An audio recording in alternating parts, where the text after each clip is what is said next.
हाय, good afternoon. सास बहू और सेंसेक्स के आज के इस एपिसोड में आप सबका स्वागत है।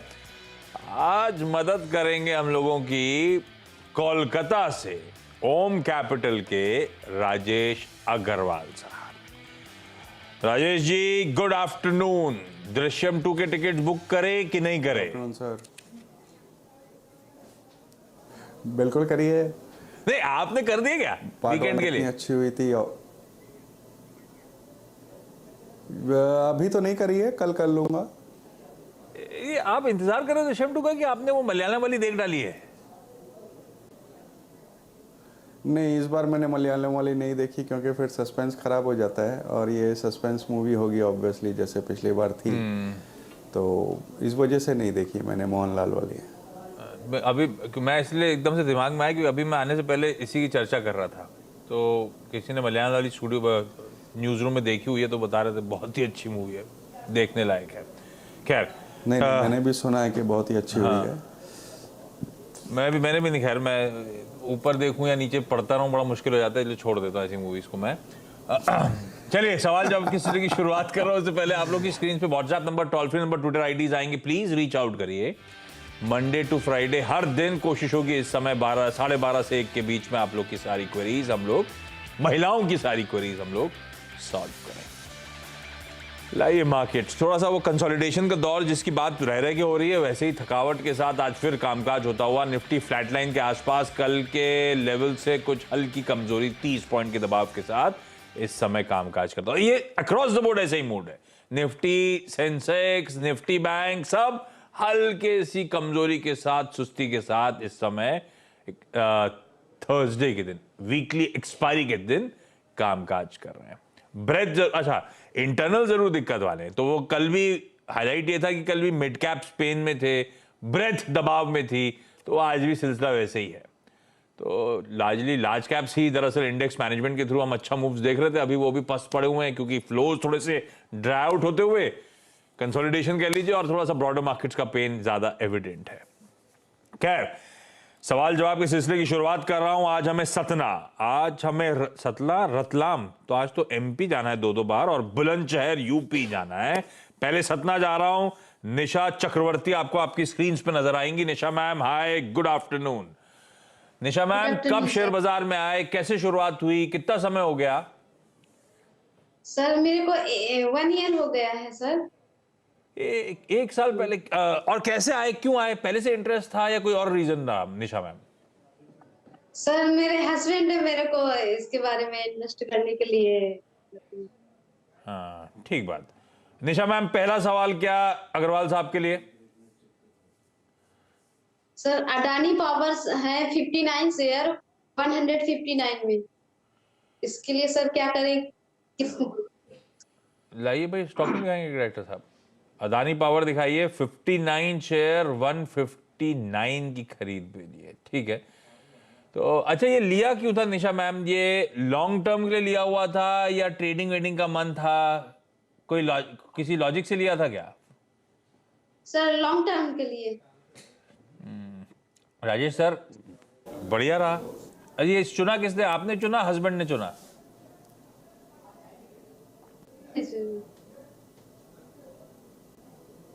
नहीं बता रही हैं, चलिए कोई बात नहीं। राजेश सर क्या करें भाई, अदानी पावर 152 की खरीद है, 330 340 पे चल रहा है, बढ़िया रहा, और लॉन्ग टर्म लिया हुआ है। रखना है या मुनाफा बांध लेना है? सर 1 साल तक। देखिए, पहले तो बधाई हो इनको। अच्छा, उनको 1 साल का टाइम होराइजन और है, अगर आपको लगता है 1 साल में दमखम और दिख सकता है तो रखेंगे। राजेश सर, आपका व्यू? देखिए, पहले तो बधाई हो इनको कि बहुत अच्छे मुनाफे पे बैठी है। मैं समझता हूँ इन्हें अभी बने रहना चाहिए, अगर इन्हें पैसे की ज़रूरत नहीं है तो। जैसे कि ये कह रही हैं कि साल भर तक रुक सकती हैं, बिल्कुल रुके रहें। एक बड़ी क्षमता है कंपनी में। इस तिमाही के नतीजे जो आए थे, रेवेन्यू में अच्छी खासी ग्रोथ देखी गई थी। हालांकि बॉटम लाइन में भी बड़ा जंप था, बट वो वन टाइम इनकम के वजह से था। आगे आने वाले दिनों में मुझे अच्छा पूरे पावर क्षेत्र में एक अच्छा रुझान आता हुआ नज़र आ रहा है। थोड़ी डेट के इश्यूज हैं, बट वो फिर अगर जैसे जैसे मुनाफा बढ़ता जाएगा वो भी टेकन केयर ऑफ होगा। मुझे लगता है बिल्कुल बनी रहनी चाहिए, और कोई गिरावट बाजार के कारणों से आती है तो यहाँ ऐड भी किया जा सकता है। रही है मैम, पैसे की कोई रिक्वायरमेंट नहीं है तो बने रहना है, चाहे तो फर्दर और फंड्स इस स्टॉक में इन्फ्यूज करे जा सकते हैं। आपका तो बाइंग कंफर्ट बढ़िया है, 152 160 की खरीद, बने रहना है इसमें, होल्ड करिए। रतलाम से अभिलाषा मैम स्क्रीन पर। Abhilasha ma'am hi, good afternoon. Good आप आफ्टरनून। मैम, आपकी जर्नी कैसे शुरू हुई इक्विटीज की, स्टॉक मार्केट की? जी, मैंने 6 मंथ से स्टार्ट किया है ये शेयर बाजार का। हाल फिलहाल, और क्यों आए? बस आपका चैनल देख के। तो कोई इंटरेस्ट, आप क्यों चैनल छोड़ के सीएनबीसी आवाज देखने लगे? पहले से इंटरेस्ट था? नहीं, मेरे हस्बैंड चाहते थे कि मैं शेयर मार्केट में थोड़ा अपना इंटरेस्ट दिखाऊं। नहीं, अब हमें कहने के लिए कह दिया आप लोग के चैनल देखते हुए, हस्बैंड ने कहा था इसीलिए शुरुआत हुई। अच्छा, पिछले 6 महीने से कैसे अप्रोच कर रहे हो? खुद स्टडी कर रहे हो स्टॉक्स की, फंडामेंटल्स, टेक्निकल्स, या कोई कैसे स्टॉक चुन रहे हो आप? जी, मैं खुद स्टडी कर रही हूँ। मैंने अभी ओएनजीसी लिया है। हाँ। 129.80 का 100 शेयर है। क्यों लिया? फंडामेंटल्स देख के लिया या कंपनी के बारे में पढ़ के लिया या इसकी चार्ट वार्ट देख के लिया? क्या, क्यों लिया ओएनजीसी हमने? फंडामेंटल। भाई राजेश सर, क्या करना है लॉन्ग टर्म के लिए? ओएनजीसी 129, ये लॉन्ग टर्म के लिए लिया है ना अभिलाषा मैम? Yes. या कितना समय दोगे आप इसको? 1 ईयर। पोजीशन ही मान ले तो ठीक है। फंडामेंटल स्टडी करे राजेश सर, 129 पे खरीदा था, अभी मेरे हाथ में ट्रेड बढ़िया 14-15 रुपए के आसपास। और कई सारी ब्रोकरेज रिपोर्ट्स आती हैं जब विदेशों की, गोरों की, तो बताते हैं कि भैया ये तो बहुत सस्ता क्रूड डिस्काउंट करके वैल्यूएशन चल रहे हैं इस समय। पर ये है सरकारी, कुछ ना कुछ ओवरहैंग बना रहता है। क्या करना, एक तो लॉन्ग टर्म के लिए है कि नहीं? हालांकि मेरा लकीली टाइम होराइजन सिर्फ 1 साल का है। 1 साल में ओएनजीसी कमा के देगा यहां से राजेश सर, मानू क्या 129 की मेरी खरीद? देखिए, बहुत डाइसी सिचुएशन है, क्योंकि जैसा आपने कहा ना कि ये सरकारी कंपनी है, बहुत आस्ते चलता है, डिविडेंड यील्ड अच्छी है। मैं सिर्फ ये बात कहूँगा कि इसमें डिविडेंड यील्ड अच्छी है, एसेट्स अच्छे हैं, डिस्काउंट पे है, लेकिन रिटर्न्स बहुत ज़्यादा अच्छे आते नहीं हैं। दूसरे, ये जो युद्ध के कारण से क्रूड में इतनी तेज़ी बनी हुई है, कहीं भी अगर युद्ध में कोई विराम लगता है या वहाँ से कोई पॉजिटिव न्यूज़ आती है तो क्रूड में हम एक अच्छी खासी गिरावट देखेंगे, जिसका एक नेगेटिव प्रभाव स्टॉक पे पड़ेगा। बेहतर होगा आप यहाँ से निकल जाएं, और अगर oil and gas he play करना है तो आप रिलायंस में स्विच करें और साल भर बनी रहें। मुझे लगता है एटलीस्ट ओएनजीसी से तो बेहतर मुनाफा आपको वहाँ आएगा। तो भैया, तो आप कह रहे हो ओएनजीसी की जगह oil and gas space upstream exposure लेना तो रिलायंस ज्यादा बेहतर प्लेस्ड? मेरे पास रिलायंस की भी लो, रिलायंस तो राजेश सर ऑलरेडी है। अच्छा, तो रिलायंस की अगली क्वेरी पहले आप ही से कर लेता हूँ। रिलायंस किस भाव पे मैम, और ये भी लॉन्ग टर्म के लिए लिया हुआ है? नहीं, ये शॉर्ट टर्म के लिए है। 24 का लिया मैंने इसको। शॉर्ट ट्रेडिंग के लेवल तो सही पकड़े हैं आपने, ओएनजीसी में भी बढ़िया लेवल पकड़े थे। ऐसा अगर ट्रेडिंग के लिए लिया था तो रिलायंस के भी लेवल बुरे नहीं थे, रिलायंस वहीं से चलना शुरू हुआ। राजेश सर, अब ये तो ये ट्रेडिंग वाला मामला है, रिलायंस ऑलमोस्ट 200 रुपए पर शेयर का मुनाफा हो रहा है, क्या करूं? देखिए, मेरी तो रिलायंस पे लंबी अवधि की नज़रिए रहते हैं, क्योंकि मुझे ये जो 3 डिविजन्स हैं इनके, oil to chemicals, Jio, telecom और रिटेल, ये तीनों बहुत शानदार नज़र आ रहे हैं। जब भी वैल्यू अनलॉकिंग होगी अच्छा खासा अपसाइड देखने को मिलेगा, बट चूंकि इनका ट्रेडिंग का ही नज़रिया है तो मैं कहूँगा 2625 2650 के आसपास एक बार मुनाफा वसूल कर लें, वापस नीचे आता है दोबारा से एंट्री कर लें। लेकिन मेरी राय यही रहेगी कि इसमें आप 1.5 साल का नज़रिया रखें, ओएनजीसी के जो पैसे हैं वो भी इसमें स्विच कर लें, आपको अच्छा मुनाफा देगा। हाँ मैम, तो ये लॉन्ग टर्म का रिलायंस, और रिलायंस आज चल रहा है, कल सपोर्टिव नहीं था बाजार के लिए, आज अब धीरे धीरे मोमेंटम पिकअप हो रहा है, रिलायंस सपोर्टिव होता हुआ बाजार के लिए अच्छी खबर। आधे % के उछाल के साथ ध्यान रखें, 2600 के ऊपर रिलायंस वापस कामकाज कर रहा है। लेकिन रिलायंस की क्योंकि फिर चर्चा हो गई है, इस चैनल का स्वामित्व प्रबंधन रिलायंस इंडस्ट्रीज के पास है, तो अगर ट्रेडिंग का या बातचीत सुन के इन्वेस्टमेंट का मन हो रहा हो तो एक इंडिपेंडेंट एडवाइजर से प्लीज कंसल्ट कर लीजिएगा। बुलंदशहर जा रहा हूं, श्वेता मैम स्क्रीन पर नजर आएंगी। Shweta ma'am, good afternoon. Shweta ma'am, आपकी कैसे शुरुआत हुई, इक्विटी से कितने समय से जुड़े हो मैम? कैसे हैं आप? बिल्कुल ठीक मैम। एक्चुअली मैं प्रोफेशनली टीचर हूँ और मेरे हस्बैंड ट्रेडर हैं, तो उन्हीं से वो अपने ट्रेड्स मुझसे डिस्कस करते थे, जिससे मेरा भी इंटरेस्ट इस मार्केट में आ गया है। तो अब तो हस्बैंड अभी आप इंडिविजुअली खुद कर रहे हो या हस्बैंड जो ट्रेड डिसाइड कर रहे हैं वो आप ले रहे हो पोर्टफोलियो में, कैसे चल अभी रहा तो वही बताते हैं, मैं धीरे धीरे सीख रही हूँ। है? हाँ, तो आपने उनसे इक्विटीज के बारे में सीखा, आपने टीचिंग के बारे में सिखाया नहीं सिखाया? सिखाती हूँ। हाँ ठीक है, तब ठीक है, तब क्विड प्रो क्यों है इस केस में। श्वेता मैम, पहला सवाल कौन सा? सर मैंने BEL लिए थे 300 शेयर 110 के से सितंबर में, हाँ, और ये और शॉर्ट टर्म के लिए लिए थे। शॉर्ट टर्म मतलब दिसंबर तक इसे मैं रखूं या निकल जाऊं, क्या है? सितंबर में थे, शॉर्ट टर्म मतलब दिसंबर तक समय दे सकते थे आप। हाँ, और BL क्यों लिया था? चार्ट हस्बैंड ने बोला था, चार्ट स्टडी करी थी या फंडामेंटल्स देखे थे? नहीं, उन्होंने ही बताया था। ठीक है, उनकी बाइंग जो बोला उन्होंने उसके आसपास ही चल रहा है वैसे इस समय। बहुत अच्छे मूव्स एंजॉय कर रहे हैं, उस मूव्स के बाद कंसोलिडेशन के थोड़ा सा जोन में आ गया है। राजेश सर क्या करें? अभी थोड़ा सा ट्रेडिंग वाला नजरिया है, लेकिन आप चाहें तो थोड़ा सा फंडामेंटल तड़का भी डाल सकते हैं इसमें। दिसंबर तक का व्यू है इनका, तो इनके लिए तो सिर्फ 1.5 महीना बचा है, और अदरवाइज बाकियों के लिए भी व्यू दे दीजिएगा। देखिए, बाकी के लिए तो मेरा यही व्यू रहेगा कि इसमें खरीदारी की सलाह रहेगी। कंपनी बहुत अच्छी है, डिफेंस के कारोबार में है, जो इस बार डिफेंस बहुत फ्लेवर में है। अनफॉर्चुनेटली ऐसा रहा कि डिफेंस की दूसरी कंपनियां बहुत अच्छा चली, ये अभी चल नहीं पाई हैं, कभी भी कैचअप हो सकता है। लेकिन ये स्टॉक ऐसा है जो मध्यम से लंबी अवधि के लिए आपके पोर्टफोलियो में होना चाहिए। अब चूंकि आपका 1 महीने का ही नज़रिया है, तो मैं कहूँगा कि अपने खरीद दाम के आसपास का स्टॉप लॉस रखें और राइड कर लें। हो सके तो थोड़ा अपना टाइम होराइजन बढ़ा लें। चाहे तो ये फंडामेंटली अच्छी प्लेस्ड है, टाइम होराइजन बढ़ा सकते हैं स्टॉक में। मैम, हस्बैंड ने बुला स्टॉक नहीं चुना है एक्चुअली। डिफेंस थीम और डिफेंस थीम में 1-2 स्टॉक्स हैं जो बहुत आउट परफॉर्म कर रहे हैं, उनमें से एक है BEL, भारत इलेक्ट्रॉनिक्स, और अभी तो बहुत तगड़े JVs भी स्टिच करें। खैर उसमें तो समय लगेगा, यही राजेश सर भी कह रहे हैं, आप समय दीजिए स्टॉक को। श्वेता मैम, अगला सवाल आप ही पूछ लीजिए, फिर बाकियों के पास जाता हूँ। ओके। दूसरा शेयर है इंडसइंड बैंक, जिसके मैंने 50 शेयर्स लिए थे 1160 के उससे, ये अक्टूबर में लिए थे। ये भी शॉर्ट टर्म के उससे ही है। कितने पे लिए? 1160 पे। डायरेक्टर साहब प्लेट ठीक करिए, आपने तो डरा दिया। 500 रुपए नीचे दिख रहा है आपके में। इनकी बाइंग के आसपास है, 20 रुपए नीचे चल रहा है इस समय। और श्वेता मैम, ये ट्रेडिंग वाला मामला है। हाँ जी। राजेश सर क्या करा? ट्रेडिंग है तो फिर आपने कुछ स्टॉप लॉस लगाया? हस्बैंड ने स्टॉप लॉस लगवाया? अभी तो नहीं, शॉर्ट टर्म के चाहिए दिसंबर तक, अभी वॉच कर रहे हैं। आप बताइए। नहीं, ये तो आपको बताना है आपने क्यों लिया, कब तक का टाइम रहा है, उसके बाद तो राजेश सर को जवाब देंगे उस पे। राजेश सर, भाई इंडसइंड बैंक दिसंबर तक की कहानी, मेरी बाइंग से 20 रुपए नीचे चल रहा है, बाइंग के आसपास ही है, ठीक ही है।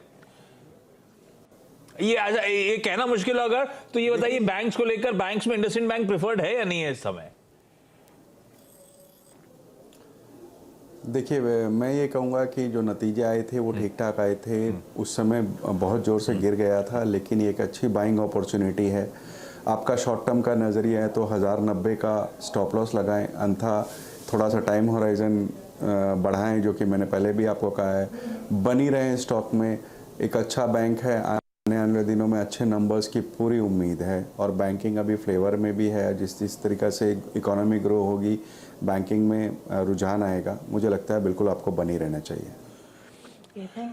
दोनों, अब वो ट्रेडिंग, ये दोनों स्टॉक फंडामेंटली बुरे नहीं है। इंडसइंड बैंक भी बैंक्स फ्लेवर में, राजेश सर कह भी रहे हैं, बहुत तेजी तूल पकड़ी हुई है। हो सकता है टाइम होराइजन बदलना पड़े, हो सकता है दिसंबर एंड तक बहुत मीनिंगफुल रिटर्न्स ना आए, वो आप अपने रीस्ट्रेटेजाइज करिएगा, टाइम फ्रेम को चेंज करिएगा। BEL के लिए भी लाइकवाइज व्यू आता हुआ फंसने वाला स्टॉक नहीं लग रहा है इस समय, पर टाइम होराइजन बढ़ाइए, शायद वो अच्छी कमाई दोनों ही स्टॉक्स करके दे सकते हैं। निशा मैम, अगला सवाल कौन सा? यस सर, अगला सवाल sir IDFC bank sir, IDFC limited sir, 558 share है, 59 रुपए। हस्बैंड साथ में खड़े हैं? नहीं सर।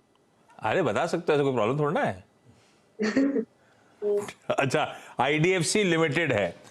अरे बढ़िया खरीद है ये तो, ठीक है। 50, ये लंबी अवधि के लिए लिया है या ट्रेडिंग के लिए लिया है, पूछिए। 1 ईयर सर, इसके लिए 1 साल। और लिए हुए कितना टाइम हो गया? 2-3 महीने हो गए? सर 1 साल हो गए। 1 साल के लिए लिया था, 1 साल हो गए? Yes sir. सर 1 साल और रख सकते हैं। ठीक, अब उनसे बोलिए वो भी आ सकते हैं, ऐसी कोई दिक्कत नहीं है। राजेश सर 1 साल रख सकते हैं। आईडीएफसी 60 की खरीद है, 77 पे चल रहा है। आईडीएफसी फर्स्ट बैंक आजकल लोग बुलिश हो रहे हैं। कर लें। अरे वाह, खत्म कहानी। ओके, देखिए मुनाफा वसूल कर लें, क्योंकि नंबर्स अच्छे आए थे, नो डाउट। थोड़ा नंबर्स में सुधार भी हो रहा है, एसेट क्वालिटी में भी सुधार हो रहा है, बट एक अच्छे खासे मुनाफे पे बैठी हैं। आपका साल भर का ही नज़रिया है, और इनमें जो मर्जर वगैरह की स्टोरी चल रही है उसमें थोड़ा समय लगेगा। तो इससे पहले कि ये चाल ठंडी हो जाए, आप एक बार मुनाफा वसूल कर लें। और दूसरे बैंकिंग स्टॉक खास करके ऐसे जो कि अच्छे नंबर दे रहे हैं, bank of India, bank of Baroda, Canara bank, या इवन लार्ज कैप में जाना हो तो स्टेट बैंक, ये ज़्यादा बेहतर पोजिशनड है इस वक्त आईडीएफसी के बनस्पत। बढ़िया कमा लिया आईडीएफसी में। मैम इस स्टॉक से निकलेंगे, और इस समय अब ज्यादा बुलिश स्ट्रीट हो रही है बैंक्स में दिग्गज, और वो भी सरकारी बैंक्स में चले जाइए, ऐसा कुछ नहीं है। सरकारी बैंक्स के थोड़े से जो वैल्यूएशन बीटन डाउन थे, अब स्ट्रीट धीरे धीरे करके उसको तवज्जो दे रही है। सारे बैंक्स अच्छा मूव दिखा रहे हैं, तो बोलिएगा किसी सरकारी बैंक की तरफ हम शिफ्ट हो जाएंगे, यहां से मुनाफा वसूल लेंगे। अभिलाषा मैम, हमने ओएनजीसी, रिलायंस की बात कर ली, अगला कौन सा? टाटा स्टील कितने स्टॉक? हाँ, 99.75 का लिया है, 100 शेयर है। 99 का लिए हुए 100 स्टॉक्स। अभिलाषा मैम, ये लॉन्ग टर्म के लिए या ट्रेडिंग वाला मामला है? लॉन्ग टर्म के लिए।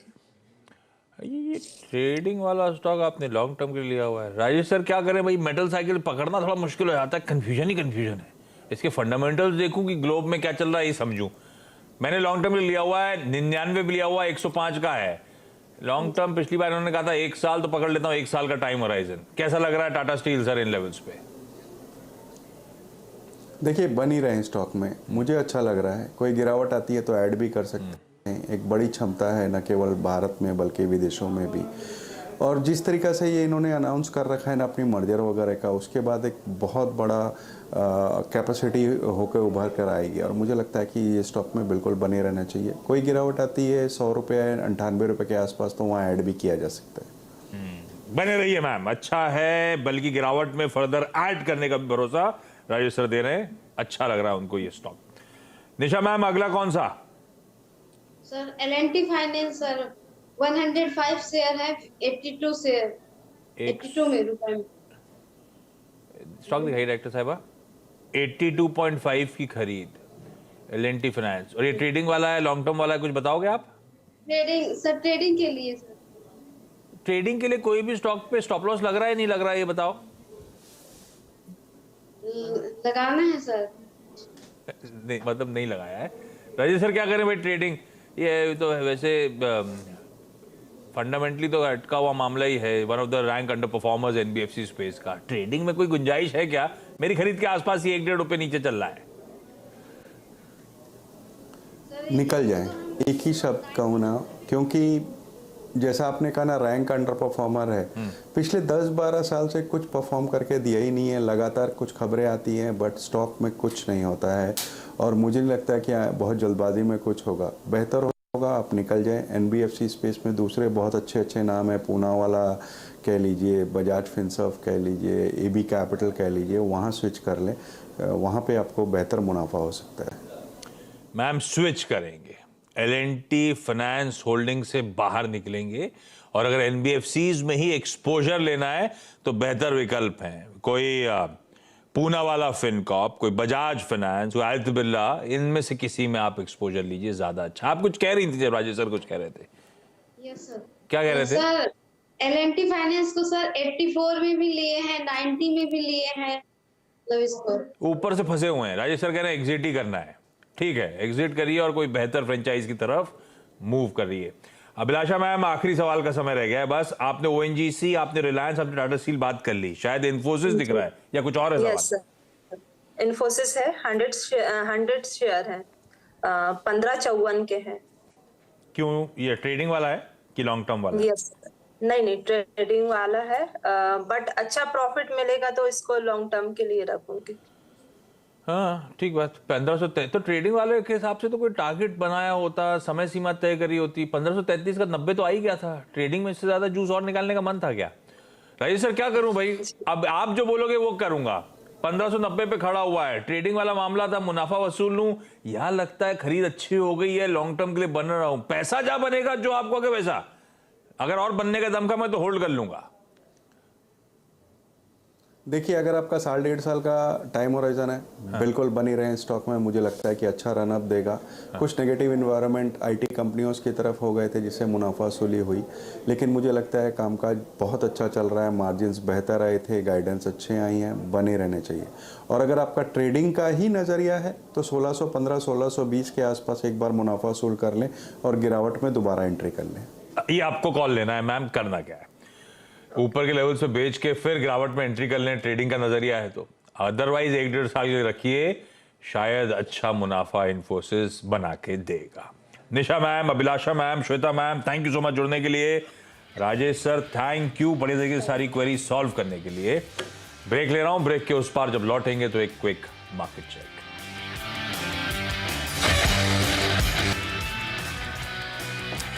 ब्रेक के बाद आपका स्वागत है। ये ब्रॉडर मार्केट्स आपकी स्क्रीन पर, लेकिन लाइए निफ्टी और कुछ इंडिविजुअल स्टॉक्स जो आप रडार पे रखने हैं आपको। रिलायंस हम लोग दिखा रहे थे जब स्टॉक पे क्वेरी भी आई थी। रिलायंस अब 2/3% के उछाल के साथ कामकाज करता हुआ, कल उसी स्टॉक से दबाव बना था और अब देखिए क्या मूव पकड़ रहा है। ऐसे ही दिखाइए कुछ बैंक्स और फाइनेंशियल्स। कल रिलायंस और फाइनेंशियल दबाव में थे। बजाज फाइनेंस की लाइए स्क्रीन पे, उसमें भी आप देखेंगे रिकवरी के मोड पे। और इंडिविजुअल स्टॉक्स में आईसीआईसीआई बैंक, एक्सिस बैंक दिखाइए।